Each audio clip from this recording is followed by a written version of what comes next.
السلام عليكم، ازيكم يا حبايبي؟ يا رب تكونوا بخير وفي احسن حال. تعالوا نعمل النهارده الكوكيز الحلو ده.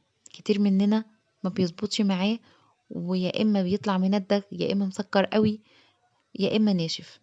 فالنهارده هعمله معاكم بطريقه سهله وبسيطه، والمقادير دي من بعد وصفات ومقادير كتير انا جربتها. فحاولت ان انا اجرب كده وصفه مع نفسي، واعمل شويه مقادير كده مع بعض بحيث انها تناسبني وتناسب ذوقي. فحبيت ان انا اعمل برضو الفيديو ده ليكم، ان انتوا تستفادوا منه، وان شاء الله تعجبكم الوصفة. وهعمل معاكم كمان الكوكيز المقرمش ده، حلو جدا، طريقة تقريبا اقتصادية. ولو ما عجبكوش الاولاني علشان خاطر مقاديره بس والزبدة والشوكولاتة فيه، فممكن تعملوا الطريقة دي حلوة برضو، وكمان مش مكلفة زيادة. تعالوا بينا نشوف المقادير بتاعتنا ايه. بس احب افكركم يا حبايبي، ما تنسوش اللايك والاشتراك في القناة لو اول مرة بتشوفوني. المقادير اللي معايا: كوبايتين دقيق، الكوباية الواحدة عاملة تقريبا 125 جرام، ومعايا 100 جرام من الزبدة، يعني تقريبا معلقتين كبار مليانين.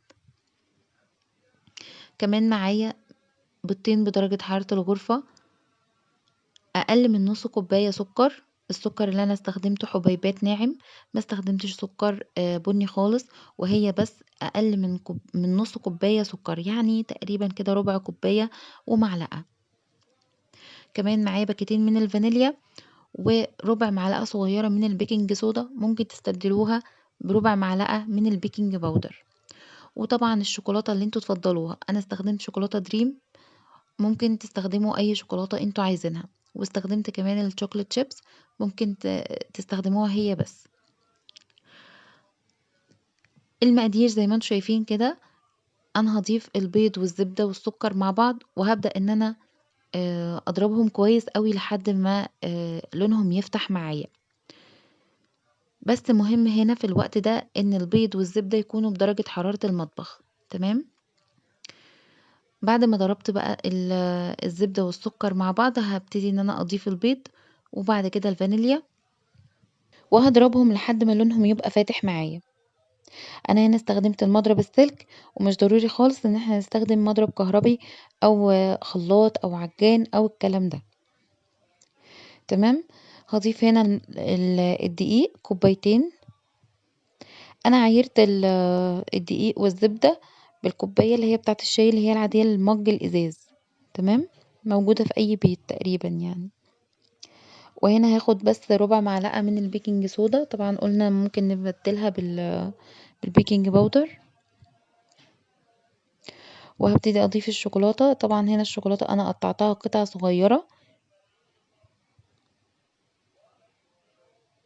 وضفت شوية من الشوكولات شيبس، هرجع اضيف شوية كمان.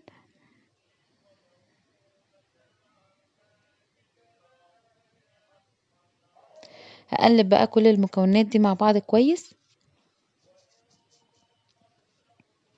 طبعا الدقيق بيختلف من مكان لمكان، ممكن الدقيق بتاعي يختلف عن الدقيق بتاعك. فلو حسيت ان العجينة طرية معاكي قوي وبتلزق لدرجة يعني مش حلوة، سيبيها ساعة في التلاجة، هتبقى كويسة معاكي جدا. ابتدي بقى يعني اكوره، واديله شكل عشوائي كده بايديا، زي ما انتم شايفين كده الحركة اللي انا بعملها دي. بس اديله شكل عشوائي كده عشان يبقى شكل الكوكيز اللي احنا بنشتريه من بره. شايفين الكورة دي طبعا على حسب ما انت عايزة، الحجم اللي انت عايزاه للكوكيز هتعمليه. تمام. بس مهم ان احنا نعمل مسافات ما بين واحدة والتانية. خلصتهم خالص، وبعد كده هبتدي ان انا احط الشوكليت شيبس. ممكن تستغنوا عن الخطوة دي. في الوقت ده انا كنت مشغلة الفرن على درجة حرارة 180، لازم يبقى ساخن قبل الكوكيز ما يدخل الفرن. تمام. وقعد معايا من 10 ل 12 دقيقة، مش اكتر من كده، علشان يفضل من جوه طري، وكمان الشوكولاتة ما تنشفش معانا قوي. لان طبعا كل ما بتتعرض لدرجة حرارة عالية، كل ما هتنشف معانا في الكوكيز او اي بسكوت احنا بنعمله. تمام. ده البسكوت او الكوكيز بعد ما طلع، تحفة وطعمه روعة بجد. الوصفة ان شاء الله تعجبكم جدا، فظيعة. بصوا الشوكولاتة لسه من جوه طرية، ولا فرَش معايا ولسه محتفظ بشكله الحلو، ده يرجع للزبدة طبعًا ما كانتش سايحة بدرجة حرارة المطبخ، وكمان فيها شوية برودة، طبعًا علشان لسه طالع من الفرن وكان دافي، فالشوكولاتة بتبقى دايبة كده ومغرقة الكوكيز بصراحة، كان شكله حلو وطعمه حلو أوي. طبعًا لمّا بيبرد بيبقى طعمه حلو برضه جدًا، الشوكولاتة كده فظيعة، فظيعة، وكمان سُكّره خفيف حلو أوي، أوي، ومش شرط خالص إن إحنا نضيف السُكّر البني، وزي ما أنتم شايفين إن هو طري من قلبه، يعني مش هيحتاج إن إحنا نستخدم السُكّر البني علشان يطرّيه، لأ خالص السُكّر الأبيض مش هينشّفه معاكم طول ما المقادير مضبوطة، وإحنا درجة التسوية ما قرصناش عليه بالبلدي كده في الفرن كتير، تمام، هو بس من 10 ل12 دقيقة على حسب الفرن عندِك، ما بياخدش أكتر من كده خالص.